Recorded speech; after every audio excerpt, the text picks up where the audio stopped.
Clear. अब देखते हैं हम फोकस दूरी क्या होती है।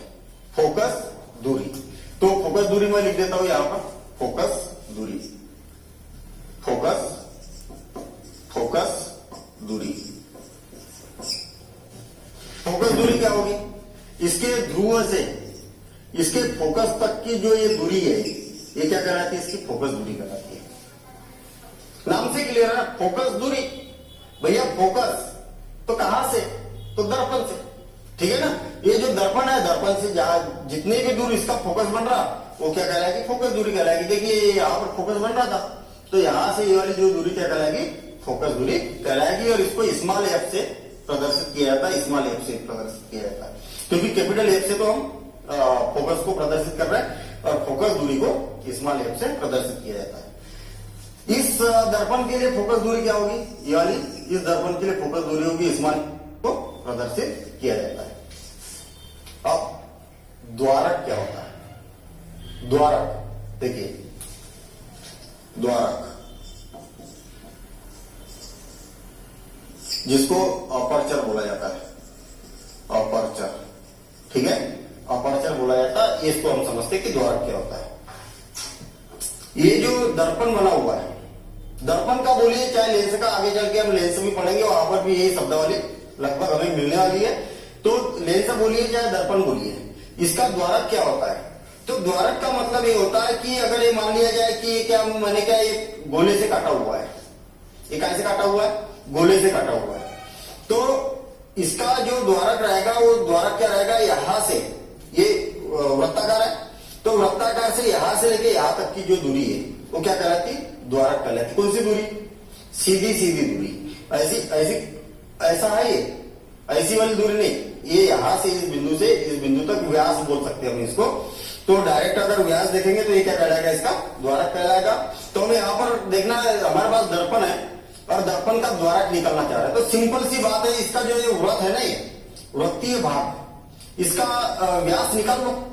जो दर्पण है तो व्यास निकालेंगे, स्केल किधर से लगाऊं मैं, ये इधर से अगर उठा हुआ है स्केल, तो इधर से अगर निकालूंगा तो मैं उतनी करेक्ट नहीं निकलेगी।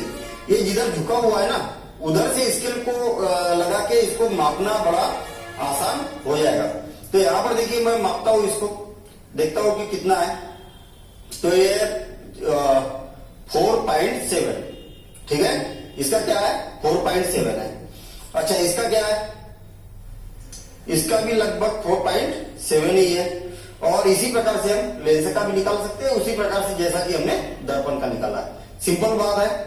जो अभी यहाँ पर क्या है, ये वृत्ताकार दिखाई दे रहा है, देखिए ये वृत्ताकार दिखाई दे रहा है, बस इस वृत्त का व्यास निकालना है। जो वृत्त का व्यास रहेगा ना, तो उस वृत्त का व्यास क्या कहलाएगा, इसका द्वारक कहलाएगा। सिंपल।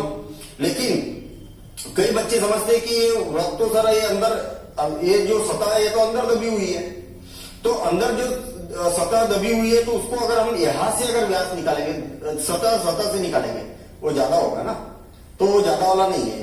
जो एग्जैक्ट सीधा सीधा ये यहां से यहां तक का है ना, ये क्या जो व्यास होता है, इस वृत्त, इसको मैं अगर वृत्त बना दूं और वृत्त का जो व्यास रहेगा वही क्या कहलाएगा, इसका द्वारक कहलाएगा। ये बात क्लियर हो गई। तो इतनी बातें हमें इसके बारे में मालूम होना चाहिए। और एक बार शॉर्ट में समझ रहे पूरा, क्योंकि इसी के आधार पर अब हम आगे पढ़ेंगे, तो और एक बार शॉर्ट में डेफिनेशन को समझ रहे। सबसे पहले हम ये देखते हैं कि ध्रुव क्या होता है, किसका, दर्पण का। कौन से दर्पण का, दोनों के लिए, ठीक है, उत्तल दर्पण के लिए भी और अवतल दर्पण के लिए भी, ठीक है। पहली बात तो अवतल दर्पण और उत्तल दर्पण बनते कैसे, एकदम बिल्कुल शॉर्ट में हम डिस्कशन कर रहे हैं, हालांकि सारी बातें, लेकिन एक बार रिवाइज हो जाएगा और फिर जब भी हम इससे रिलेटेड काम करेंगे तो फटाफट हमें शब्दावली हमारे मुंह में आएगी और हम तुरंत हम समझ जाएंगे कि किसकी बात यहाँ पर की जा रही है। ये कांच का गोला है, खोखला है, खोखले गोले को क्या कर दिया मैंने, दो जगह से काट दिया, एक जगह से और एक दूसरे जगह से काट दिया, ठीक है। तो हमारे पास में इस प्रकार के दो टुकड़े प्राप्त हो गए। एक टुकड़े को क्या करते हैं हम, इस प्रकार से दो पार्ट हमारे पास में मिल गए, इतने झुके हुए नहीं रह गए, एक बड़े गोले से हमने काटा, छोटा पार्ट काटा। यहां पर हम क्या करते हैं कि एक पार्ट को अंदर से पॉलिश कर देते हैं। कौन सा पॉलिश करेंगे, सिल्वर का पॉलिश करेंगे, चांदी का पॉलिश करेंगे, पतला पॉलिश करेंगे, और उसके ऊपर से कोई गाढ़ा पेंट लगा देंगे। सूखने के बाद में गाढ़ा पेंट लगा देंगे ताकि वो जो सिल्वर किया हमने, चांदी लगाई है उसमें, वो झड़े नहीं या खरोच से निकले नहीं। ठीक है, कई बार देखते हैं ना आप, दर्पण खराब हो जाता है, वो क्या होता है कि वो जो उसके पीछे वाला पॉलिश झड़ जाता है और वो जो चांदी लगी हुई है वो झड़ जाती है, तो ट्रांसपेरेंट दिखने लगता है, आर पार सिंपल कांच की जैसे दिखने लगता है। तो ऐसा ना हो। तो एक को क्या किया हमने, अंदर की ओर से पॉलिश कर दिया, एक को बाहर की ओर से पॉलिश कर दिया, तो दो हमारे पास दर्पण बन गए। एक तो उत्तल दर्पण बन गया, एक अवतल दर्पण बन गया। जो उठा हुआ रहेगा उसको उत्तल बोला जाता है, जो दबा हुआ रहेगा उसको अवतल बोला जाएगा, या जो उठा हुआ है उसको उत्तल, जो अवतल रहेगा उसको अवतल। नाम से बड़ा स्पष्ट है, ठीक है ना, कंफ्यूज होने वाली बात नहीं है। लेकिन मैं होता था कंफ्यूज, तो मैंने ऐसा याद रखा था कि जो उठा हुआ भाग है वो उत्तल है और जो दबा हुआ भाग है वो क्या है, अवतल है। अब जो ये दर्पण बना है हमारे पास में, तो दर्पण का जो केंद्र रहेगा, इस दर्पण का केंद्र की बात कर रहा हूं मैं, इस दर्पण का जो केंद्र रहेगा उसको क्या बोला जाता, ध्रुव बोला जाता। देखिए इस प्रकार से दर्पण बनेगा, जब काटेंगे तब, तो इसका जो केंद्र रहेगा उसको क्या बोला जाता है, ध्रुव बोला जाता है, इसका केंद्र। ठीक है, और जिस गोले से हमने इसको काटा है, इस गोले का जो केंद्र रहेगा उसको क्या बोला जाता है, वक्रता केंद्र बोला जाता है। ठीक है, तो देखिए ध्रुव हो गया और अपना केंद्र या जिसको वक्रता केंद्र बोला जाता है ये हो गया इस गोले का केंद्र। अच्छा, पता कैसे करेंगे? अगर मान लिया जाए भाई ये तो अभी हमारे पास गोला है, इसी से मैंने काट के इसको बनाया है, तो मुझे मालूम है कि इसका केंद्र कहां पर है, वक्रता केंद्र कहां पर है। लेकिन अब मैंने अगर इसको परचेज करके लाया तो इसका वक्रता केंद्र अब मुझे नहीं मालूम, और ऐसा एग्जैक्टली मैं गोला भी नहीं बना सकता हूं कि इसका वक्रता केंद्र यहां पर होगा। तो इसको हम पता करेंगे अभी प्रैक्टिकल द्वारा, प्रयोग द्वारा समझेंगे कि इसका वक्रता केंद्र कहां पर है। ठीक, यहां पर क्या किया हमने, दो बात कर रहे हैं, तो बीच में से मैं ऐसी लाइन खींच देता हूं ताकि एक आधा इधर रहे आधा इधर रहे।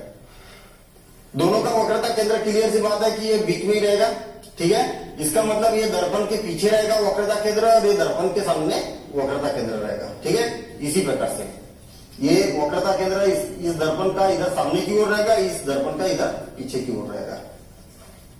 इसके बाद ये वक्रता केंद्र को और ध्रुवों को अगर मिला दिया जाए, वक्रता केंद्र को और ध्रुवों को मिला दिया जाए, तो ये क्या कहलाती है, इसकी मुख्य अक्ष कहलाती है।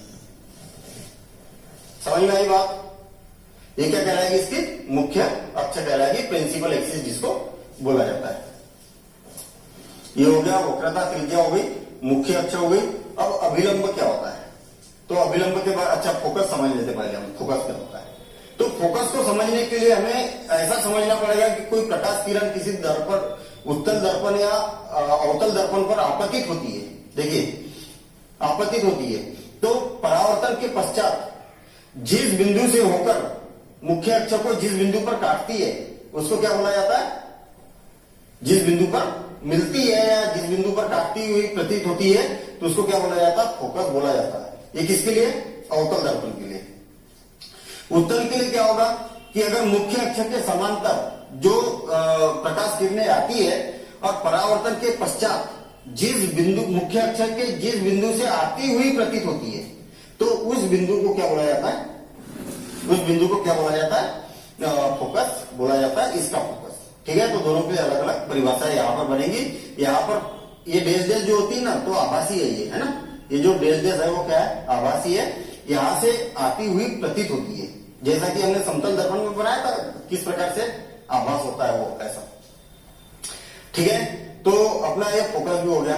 अब अभिलंब, अभिलंब का मतलब ये है कि अगर मान लिया जाए कि कोई प्रकाश किरण आपतित हो रही है, परावर्तन के पश्चात इस प्रकार से जा रही है, और इस बिंदु को क्या करेंगे, वक्रता केंद्र से हम मिला देंगे, और मिला देंगे तो ये क्या होगी, इस बिंदु पर अभिलंब हो जाएगा, जिसको नापनो बोला जाता है। द्वारक क्या होता है, तो सिंपल सी बात है कि अगर कोई भी दर्पण है या लेंस है, ये जो वृत्त है वृत्त बना दो, और वृत्त बनाने के बाद में जो उसका व्यास रहेगा वही क्या कहलाएगा, इसका द्वारक कहलाएगा। और द्वारक को ये ऐसा प्रदर्शित किया जाता है, ये है ना, तो ये द्वारक क्या हो जाएगा, इसका यम यन, ये इस प्रकार से ये क्या कहलाएगा, इसका द्वारक कहलाएगा। ये वाला डिस्टेंस, यहां से ये वाला डिस्टेंस, ये वाला डिस्टेंस, ठीक है ना, यही तो व्यास है इसका, अगर हम वृत्त बनाएंगे तब। ठीक है, तो इसको क्या बोला जाता है, द्वारक बोला जाता है। ये जो द्वारक होता है, इसका हम लेंस बनाते हैं, छोटा सा लेंस बनाते हैं, तो जो द्वारक रहेगा इसकी वक्रता त्रिज्या से क्या होता है, छोटा होता है। ठीक है, जनरली छोटा रखा जाता है उसको, ताकि अपने रिजल्ट सही तरीके से मिले। तो इतनी बातें हमें मालूम होना चाहिए। लिखने की जरूरत नहीं। अभी तो क्या है कि इसकी जो सबकी परिभाषा है, अपन परिभाषा जब क्वेश्चन करेंगे वहां पर लिखाएंगे। मैं बार बार इसलिए बोलता हूँ कि बच्चे घबराने लगते हैं ना कि अरे सर आपने तो सब बता दिया लेकिन हम तो सब कुछ भूल भी गए हो। ठीक है, लेकिन समझ में तो आ गया ना। समझ में आ गया, जब हम नोट कराएंगे तब फिर से वहां पर और एक बार शॉर्ट में समझेंगे और उसको नोट भी करना है वहां पर। ठीक है, तो नेक्स्ट इसके बारे में हम समझते हैं कि वास्तव में इसके जो प्रतिबिंब बनते हैं, तो प्रतिबिंब इसके अंदर बनते क्यों है, ये बड़ा इंपॉर्टेंट है। ठीक है भाई, हमने क्या किया यहाँ पर, इसको देखा, यहाँ पर देखिए मैं यहाँ पर मैंने क्या किया, आप चम्मच लेना घर में, मैं यहाँ पर आपको इतना धुंधला सा बन रहा है थोड़ा प्रतिबिंब, तो कैमरे में नहीं दिखा पाऊंगा मैं यहाँ पर देख रहा हूँ तो मेरा यहाँ पर इस पर प्रतिबिंब दिख रहा, और जैसे जैसे दूर जा रहा हो तो प्रतिबिंब का साइज भी चेंज हो रहा और यहाँ पर उसकी प्रकृति भी चेंज हो रही है। अब यहाँ पर क्या हो गया कि प्रतिबिंब उल्टा हो गया। तो ये सारी बातें कि ऐसा क्यों होता है, थोड़ा सा मतलब अजीब सी बात है। इसी को अगर मैं पलटा दूं तो मेरा फोटो थोड़ा सा यहाँ पर क्या दिख रहा, पूरा फुल दिख रहा, मतलब यहाँ छोटा दिख रहा है, यहाँ पर बहुत बड़ा दिखाई दे रहा था, यहाँ पर छोटा दिखाई दे रहा है। जैसे जैसे आगे की ओर जा रहा हो तो ये एरिया ज्यादा कवर हो रहा है। तो इसके गुणों के बारे में भी हम समझेंगे कि इसके वास्तव में गुण क्या है। अब देखते हैं हम गोलीय दर्पण की फोकस दूरी और वक्रता त्रिज्या में संबंध क्या होता है। ठीक है, क्योंकि इससे रिलेटेड न्यूमेरिकल भी मिलेंगे हमें और मल्टीपल चॉइस क्वेश्चन में भी पूछा जाता, कई बार खाली स्थान में भी पूछा जाता। फोकस दूरी और वक्रता केंद्र के बीच में, वक्रता त्रिज्या के बीच में संबंध देखना।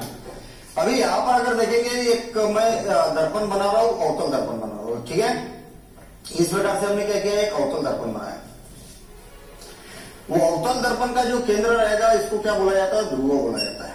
सिंपल सी बात है। और वक्रता केंद्र का जो गोले का जो केंद्र रहेगा उसको क्या बोला जाता है, उसको वक्रता केंद्र बोला जाता है। दोनों को मिलाने वाली जो रेखा है उसको क्या बोला जाएगा, मुख्य अक्ष बोला जाएगा। सिंपल, यहां तक तो हमें सब मालूम है। ये जो सी है, मैं बार बार इसलिए बताता हूं कि कोई कंफ्यूजन ना हो और हमेशा याद रहे। ये जो गोला है, गोले का जो केंद्र सेंटर पॉइंट रहेगा वो है ये वाला। और जो दर्पण है, जो भी दर्पण बना है इस गोले से बनाया मैंने, तो दर्पण का जो केंद्र रहेगा वो क्या है, ये ध्रुव है। दोनों को मिलाने वाली रेखा क्या कहलाएगी, इसकी मुख्य अक्ष कहलाएगी। अगर मान लिया जाए कोई सरल रेखा, मतलब कोई प्रकाश किरण इस दर्पण पर आपतित हो रही है, तो आपतन के परावर्तन के पश्चात इसको जो मुख्य अक्ष है, मुख्य अक्ष को जिस बिंदु पर काटेगी उसको क्या बोला जाता है, फोकस बोला जाता है। बात क्लियर है। अब हमें ये मालूम होना चाहिए कि फोकस दूरी क्या कहलाती है, यहाँ पर पी एफ क्या कहलाती है, इसकी फोकस दूरी कहलाती है। सपोज करें कि कोई प्रकाश किरण ए बी, यहाँ पर कोई प्रकाश किरण यहाँ पर आ रही है और इसका नाम पी है और इस प्रकार से यहाँ पर डायग्राम बन रहा है। अब हम क्या करते हैं, इसको सी को इससे मिला देते। देखिए किससे मिला देते, बी से मिला देते। तो सी बी क्या कहलाएगा, इसका अभिलंब कहलाएगा। बस ये याद रखना, अभिलंब। अगर मान लिया जाए ये कोई दर्पण है और इस प्रकार से क्या मुख्य अक्ष बना दी मैंने, ये मुख्य अक्ष बना दी और इस प्रकार से क्या एक दर्पण है। अगर सपोज करें कि इस प्रकार से आपतित होती है प्रकाश किरण, है सी है इसका, ठीक है, तो वक्रता केंद्र है। तो इसको जो मिला, ये जो आपतन बिंदु है, इसको जो मिलाने वाली रेखा है ना, ये वाली, किससे, वक्रता केंद्र से इसके आपतन बिंदु को मिलाने वाली रेखा, ये इस बिंदु पर क्या कहलाती है, अभिलंब कहलाती है।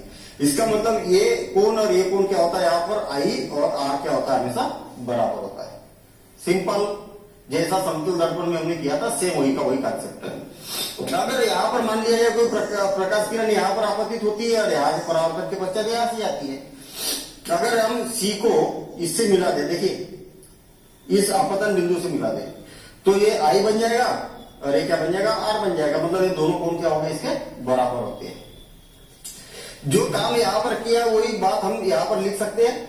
हम यहाँ पर बोलेंगे कि माना कि बी बी डैश, इसका नाम बी डैश दे देता हूं मैं। बी बी डैश क्या है, एक अवतल दर्पण है।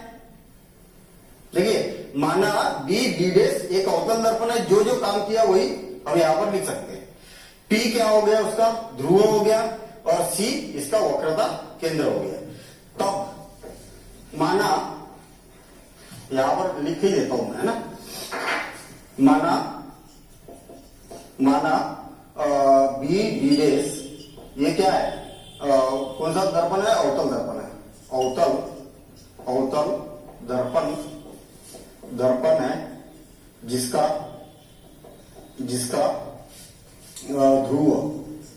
ध्रुव कोण है P है, वह C वक्रता केंद्र है, वक्रता केंद्र है, ठीक है। और तब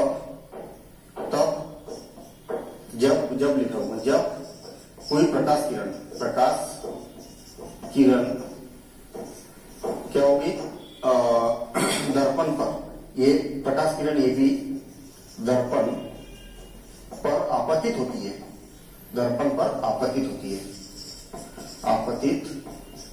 है, ठीक है। तब बिंदु B से परावर्तन के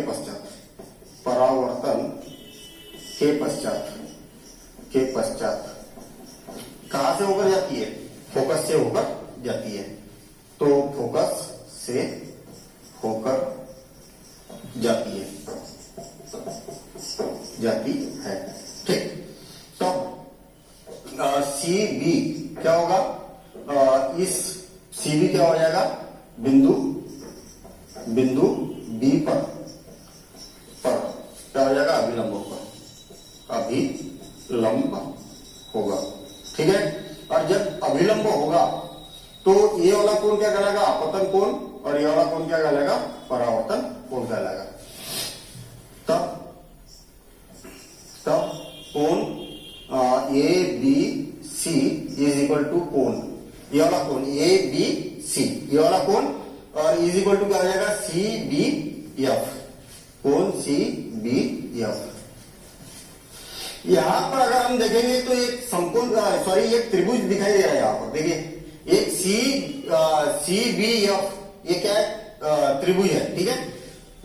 तब त्रिभुज CBF में यहां पर क्या हो गया कि कोण ABC इज इक्वल टू क्या हो जाएगा? कोण CBF। ये दोनों कोण क्या हो गए? बराबर हो गए, ठीक है। ये वाला कोण और ये वाला कोण क्या है? दोनों क्या है? बराबर है। जब ये दोनों कोण बराबर है तो यहां पर ऐसी सिचुएशन है, ये आपतित किरण और ये क्या है? इसका अभिलंब है। देखिए ये क्या है? इसकी आपतित किरण है, और ये क्या है? इसका ये आपतित किरण है, और ये क्या है? इसका मुख्य अक्ष है। तो आपतित किरण और ये क्या है? मुख्य अक्ष है। और इनको दोनों को एक रेखा तिर्यक काट रही है। देखिए एक रेखा क्या कर रही है? यहाँ पर तिर्यक काट रही है। तो तिर्यक काट रही, तो ये क्या होगी? इसके एकांतर कोण होंगे कि नहीं होंगे? ये वाला कोण और ये वाला कोण क्या होगा? इसका बराबर होगा। जब ये दोनों कोण बराबर होंगे तो ये वाला भी कोण क्या हो जाएगा? I हो जाएगा। ये वाला भी कोण क्या हो जाएगा? I हो जाएगा। क्योंकि हमें मालूम है कि I और R क्या दोनों बराबर है, तो इसको R भी लिख सकते कि नहीं लिख सकते? नहीं, यही बात समझ में फिर से रखते कि ये क्या है? आपतित किरण है, और ये क्या है? मुख्य अक्ष है। और ये वाली जो तिर्यक रेखा इसको काट रही है, देखिए ये वाली तिर्यक रेखा काट रही है, ये वाली। तो ये वाले कोण क्या कहलाते हैं? एकांतर कोण कहलाते हैं। एकांतर कोण मतलब ये वाला कोण और ये वाला कोण क्या है? एकांतर। तो ये I है तो ये भी I है, क्योंकि हमें मालूम है कि I और R क्या है? बराबर है।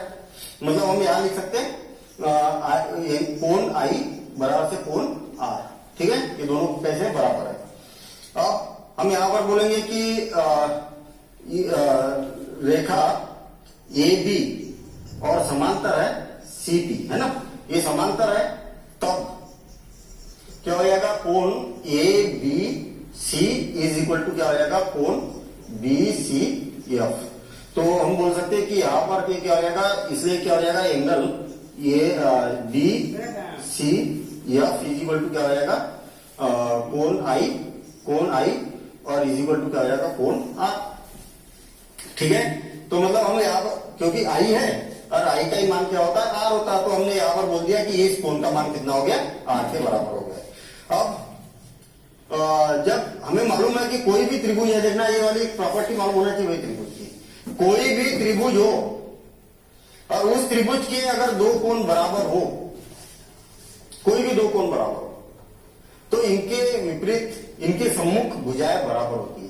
देखना ये कोण और ये कोण बराबर है, तो इस कोण की सम्मुख भुजा ये और इस कोण की सम्मुख भुजा क्या है? ये है। दोनों भुजाएं क्या होती है? बराबर होती है। और इसकी विपरीत प्रमेय भी हमने 9th क्लास में पढ़ी थी। अगर किसी त्रिभुज की दो भुजाएं बराबर है तो इन भुजाओं के सम्मुख कोण भी क्या होते हैं, बराबर होते हैं। ठीक है, तो हमें ये पता चल गया कि ये वाला कोण और ये वाला कोण बराबर है, तो ये वाली भुजा और ये भुजा क्या होगी, बराबर होगी। तब कितना देर हो गई? तब त्रिभुज त्रिभुज कौन सा, सी बी एफ में क्या हो जाएगी, भुजा C F is equal to क्या हो जाएगा, बी एफ। मतलब ये वाली भुजा और ये वाली भुजा क्या होगी, बराबर होगी। चूंकि हमें मालूम है कि ये जो बी एफ है और पी एफ है वो क्या है, दोनों बराबर है। चूंकि बी एफ और बराबर से क्या है, पी एफ, ये दोनों क्या है, बराबर है।